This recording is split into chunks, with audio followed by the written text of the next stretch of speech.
So people have been lied to by the authorities to the extent that many now don't believe anything at all. The lies pulled the rug from under people's feet. It was unhinging, and in a way it broke the minds of many. These lies extend from the pandemic period and the lockdowns to issues like net zero or zero carbon, and other key areas like getting a university degree guarantees a job, and it doesn't. The problem is that this breaks trust, and it also becomes a low trust society, and ultimately this damages the culture. The result then is that people believe everything is a lie. It leaves them open and vulnerable to fake conspiracy peddlers, to cults, and it opens the floodgates to extremism. And we're seeing this happen now in real time. Imagine if you're questioning everything in your reality, literally just thinking that everything you've ever been told is a lie. And I think that's the place that at least some, or if not many, people are in. So because people are seeking answers, understandably seeking answers and explanations, the moment that somebody utters or, says some wild, far out conspiracy that's a lie, people now say, oh wow, that must be it. That explains why things are so wrong. And that's why we see more fake conspiracies and scapegoating too, which is dangerous. It's wrong and it's dangerous. And that's then in turn why there's a rise in extremism, at least in part. So all this makes people susceptible to lies, grifters and cult leaders. And it isn't true that everything is a lie. Only some things, it's a minority of things that are untrue. And within any given situation, there's also obviously grey areas, it can be nuanced. But yeah, some things are just a big fraud, obviously. The key here is not to descend into believing that everything is a lie, but rather to discern. So it's the power of discernment that is really key here. Stay with me while I unpack this and discuss discernment with valuable tools that help people, help you, protect your mind and can even be life-saving. So if we look at the period of the pandemic, we see the huge lie and the unbelievable fraud in a way that was, we can see how the lies really unfolded. And the shocking thing is that it was on such a large scale. Due to the modern era and technology, it was possible for this to be global. Now, at first, when it started, I remember the government announcing the lockdowns. It seems that this decision for such harsh lockdowns, which had a huge social and economic impact, the decision was based on some modelling experiments, so some theoretical modelling work that was done, and then advice given to the government. On that basis, they determined the lockdown. Of course, this didn't entirely make sense because other countries locked down as well. So again, there's many questions, but the point is that the measures didn't make sense. The effect of the virus didn't entirely make sense. But the thing that was the worst of all was that when the injection, the medication came out, that was where things were very, very strange and very suspicious, because it takes a decade to really develop a vaccine.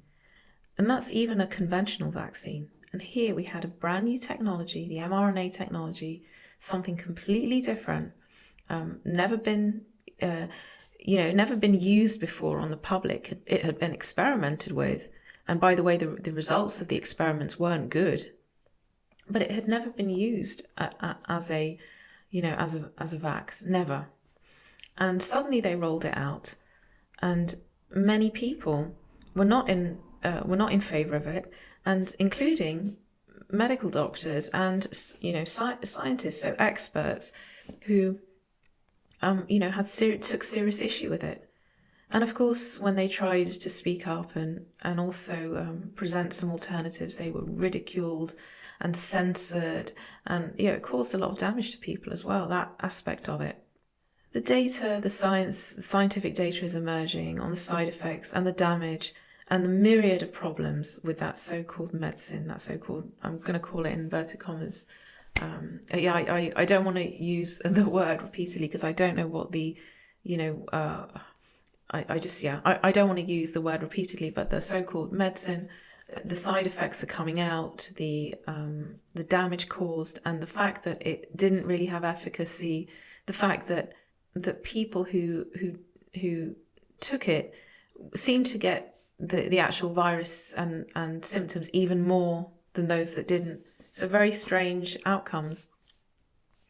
And subsequently, there have been Senate hearings with, vax damage testimony, including, testimony from experts, and obviously hard and harsh questions being raised, including the censorship and the silencing of experts and people who were not in agreement with the whole thing, including the lockdowns. Then came of course, the unbelievable economic damage I think is still paying for today. Not to mention the social damage and the harm caused to people for a variety of different reasons, including the impact of the lockdowns as well. Actually being isolated and being terrified because they terrified people. So yes, now the reaction once people find out the fact that they've been lied to, and the truth always comes out in the end. But the problem is that trust is broken, reality is shaken, and now people question if anything they've been told is true. They doubt the authorities, they doubt the education system. I understand it. It's to some degree it's understandable, but now people begin to seek answers. And then what has happened is that anyone, and I mean any nut job, who peddles insane conspiracies, nasty lies, and various unpleasant, sometimes dangerous things, they become attractive. Extremism becomes more attractive too, because it's connected with cult mentality. Anything out there that says the world is bad and needs to be destroyed also becomes more attractive. And people ask, or many, not everyone, but people ask, how can I trust anything? And this is where, things become quite broken. I know people who feel so broken from these things. They literally question, they begin to believe that the earth is flat, and others, other people who are revising history. There's this, revision of history now, because again, if everything's a lie, it's all open, right, to any form or version that people out there feel like creating. So they're revising history to say that the Nazis were good and Stalin was good, and more horrible stuff like that. And there's one other thing which I'm going to add that I haven't mentioned, and that is that many school systems taught kids and young people to be atheists and that there isn't a God. Now, I'm not saying this is like in the syllabus. It obviously isn't in the syllabus per se. But in an indirect way, that was the messaging. And, people can also feel very broken by this, because once their understanding has shifted, and it may be wonderful to realize there's a spiritual reality, there's a higher power, but at the same time, when people look back at their past and at their schooling, they're asking these questions. Was everything a lie that I was taught? This is very hard. But the point is that everything is not a lie. It's wrong to think that, all scientists out there are sitting and thinking, how can we deceive and how can we, lie in our experiments? And that really is not what is happening. Scientists, of course, everyone's biased. People will draw conclusions based on their worldview. And so oftentimes the conclusions drawn, the inferences can be incorrect, but also the conclusions drawn are, can be skewed or biased or untrue sometimes, because of of the worldview or the perspective. I'm not saying it is wrong, but it can be. So it's imperfect, but they're not all a bunch of liars. That's just not true at all. And the problem is that throwing out all knowledge and destroying existing systems is not the way. A lot of this knowledge is good and it is true. Actually, most of it does have validity, even if it is not perfect. So I think three things, happening here. There are some outright lies. With the pandemic period, the period of the lockdowns, I distinctly remember, to their merit, some politicians tried to speak up regarding alternative treatments that were not the injections. And again, they were ridiculed and shouted down, and some also tried to warn about the injections. And so there are people out there who try to speak up. Also, see that there is some kind of lie going on here, because it was too much. There was too much in there that was clearly wrong. Okay, but there are also situations where people believe the untruth they promote. So, for example, I know many people are angry with the medical establishment, but many of the doctors themselves believed in the so-called medicine, right? The injection. They believed in it themselves. So it wasn't like they were administering it to other people but not taking it themselves. They took it themselves. So it isn't necessarily a lie. It can be done in good faith, but obviously somewhere in that situation, underlying it was a lie. Absolutely. I mean, it's not that the people out there, even politicians or MDs or scientists, they did act in good faith, meaning they believed it themselves, right? Even though it wasn't true. I think one of the real problems was that they wouldn't listen to other opinions. And that's perhaps the topic for a separate time. But the fact that they wouldn't allow alternative opinions, that's a very totalitarian modus operandi. Okay, that's very totalitarian, and that's wrong. Okay, so there is a problem there. But oftentimes people were coming forward in good faith, and they were mistaken. But most of the knowledge that we have, there is truth there, and it is transmitted in good faith. Okay, so this feeling or idea, perception that everything we know isn't true, that's damaging and it's wrong, in my humble opinion. So again, the key is discernment, and at this stage, without it, we are in deep trouble. So I'm gonna offer 3 tools or 3 keys to discernment. I know that most of the people listening are already very much discerning and aware of this, but it still can help to look at it in this way. Maybe also share this video with others who might need it. So first of all is using logical pathways. And regarding a claim, could be any claim, does this make sense? What is the evidence for this claim? Why is this claim being made? Is there an alternative explanation? And is it falsifiable? So this is crucial, and especially when it comes to cults, they use claims that cannot be falsifiable. They're not falsifiable. And so you can never test these with evidence. And it makes it impossible to actually figure out whether they're true or false, because no observation, nothing in reality could really count against these. And so these claims, in a way, are insulated from any kind of correction, and they can be maintained regardless of the truth of reality. And this is where dark characters like cult leaders can really create a web for people and trap people. And this is, among other things, a classical cult tactic. And it can become dangerous for people to follow into this. It's very important also to know that most conspiracies are false. Vast majority are false. And this again is where it doesn't mean everything's false, right? It just means that the majority are false.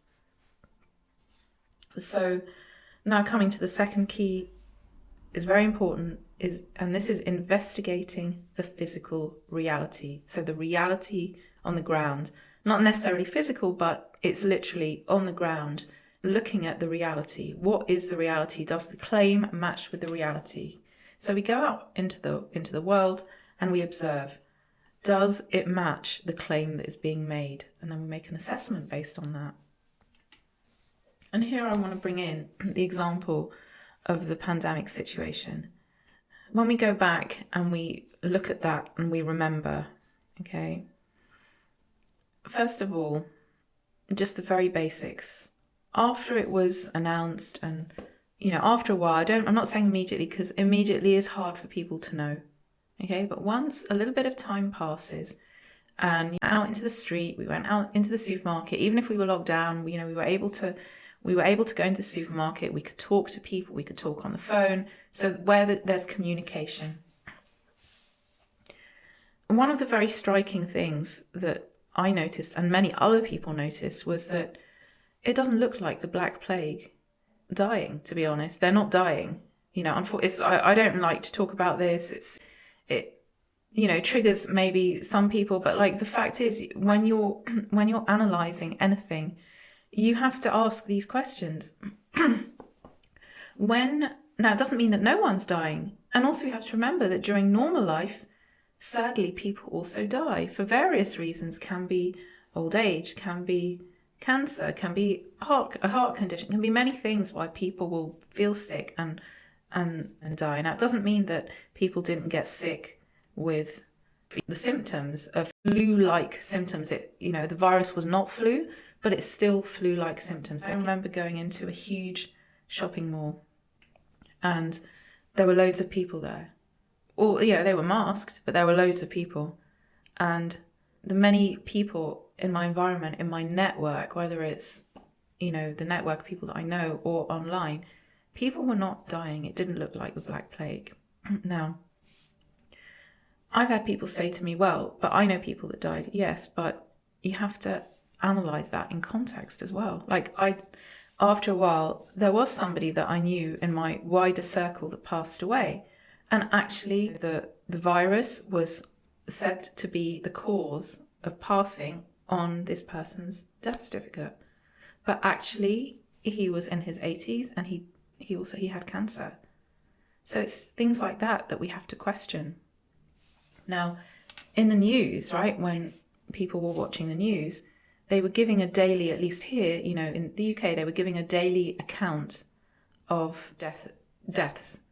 But then we have to ask, but what is the baseline? What are the normal, daily deaths? And how different is it? That's an important question. And also, they were terrifying people because they were giving a cumulative, seemed to be that they were giving a cumulative cumulative numbers. So every day it would go up because on Monday, X number of people passed. It could be from old age, could be the same as the year before or 2 years before. But again, all these things have to be analysed. But then Tuesday, they would give Monday plus Tuesday's death toll and so on. So, that can be very frightening. But all these questions have to be asked. Then when they came out, so again, we're looking at discernment, right? So when they came out with the jab, right, this new technology that that popped out of nowhere after a very short period of time. So the question has to be asked, well, normally it takes a decade to develop something like that. And that's for a normal, vax, but here it's something completely different. And how did that happen so quickly? And is it really safe? And what's the evidence to suggest that it's safe? And what is this new technology? And how has it been tested? And looking at that and analysing it. And then also going and looking at alternative expert opinions.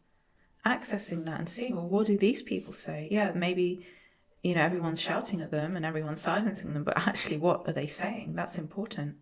Because it can't be the fact that for the last 20 years, they've had an excellent career with great reputations, and suddenly now, all of them, are not okay. It's just not possible, right? So all these questions to do with discernment thinking logically and critically, looking at the evidence of the reality on the ground, and then making a personal assessment. It's for every individual to decide for themselves.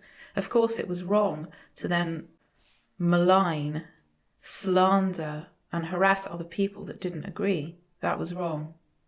But that's a separate issue. But, within the area of discernment, this is very important. So I think, if nothing else, we can learn a lot from the experience that was. I really believe that if somebody made a mistake, on the individual level, like if people made a mistake and, they maybe took something that they regret taking, it's not a sealed fate. I don't believe that for a second. There's always a way to heal, to improve. There's a third key that's very important, because although the previous things I've said are essential, it's not enough anymore. And the third key is introspection, and you could call it prayer. It's tuning in. It's asking for assistance, especially with very, very important and critical things. It's important to do that. So the way I see this one is, first of all, setting a strong intention to seek and know the truth. Create some time and space for yourself. Close your eyes and go inwards with the intention of accessing inner guidance regarding the issue, any issue. And this is what I call connecting to, I like to call it the higher self, but it's really connection to one's own soul. Because I'm a believer, and, in the soul we have a conscience, but we also have access to being able to really reflect on things and sit with it and figure things out. Through this, it's possible to gain more understanding and wisdom that maybe just looking at evidence alone doesn't do, but both are very important. Okay. So tuning in, and then really also praying to a higher power, the universal consciousness, the creator, the loving creator, the omnipresent, the big boss, and asking for help to receive clarity. And I really believe, and I really think that if somebody does that with integrity and, really wanting to know, I believe that the answer will come. Okay? And this is a way to, in a sense, people can say many things. Sometimes evidence can be, although I think there is real evidence and the reality does show us things. But that third key is extremely important. And I think now at this time when things are difficult and there are lots of lies and unfortunately there's negativity out there, is just doing that introspection and going inwards and seeking the answers. And truth is very important. Discernment is critical. And building on existing knowledge and uplifting that and improving that and taking it to the next level. Thank you so much for joining here. Please like and subscribe. And, hopefully this will bring a little bit of upliftment, maybe some validation for you. And I hope this, I hope it's uplifting and helpful in some way.